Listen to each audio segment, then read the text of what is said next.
بسم اللہ الرحمن الرحیم۔ پیارے بچوں السلام علیکم۔ کہانیاں کے کلپ نمبر 1 میں ہم نے کہانی لکھنے کے اصول اور کہانی نمبر 1 3 دوست پڑھی۔ کلپ نمبر 2 میں ہم کہانی نمبر 2 پیاسا کوا پڑھتے ہیں۔ پیاسا کوا۔ ایک دفعہ ایک کوے کو کافی دیر اڑنے کے بعد پیاس محسوس ہوئی۔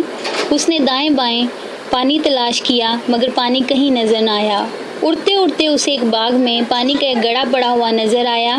اس نے اس میں جھانکا تو پیندے میں تھوڑا سا پانی نظر آیا مگر وہاں تک اس کی چونچ کا پہنچنا مشکل تھا۔ اس نے پانی پینے کی بہت کوشش کی مگر کامیاب نہ ہو سکا۔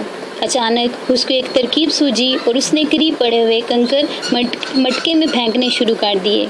اس کی اس ترکیب سے پانی کچھ اونچا ہوا اور اس نے چونچ ڈال کر پانی پینا شروع کر دیا۔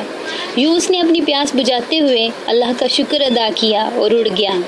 اس کہانی سے یہ ثابت ہوتا ہے کہ انسان یا جانور جب کوئی کام محنت سے کرتا ہے تو اسے اس کا پھل ضرور ملتا ہے۔ محنت سے کوئی بھی کام مشکل نہیں رہتا کیونکہ ہمت مرداں مدد خدا۔ نتیجہ، محنت کا پھل میٹھا ہوتا ہے۔ ضرورت ایجاد کی ماں ہے، محنت کرنے والے کا مددگار خدا ہوتا ہے۔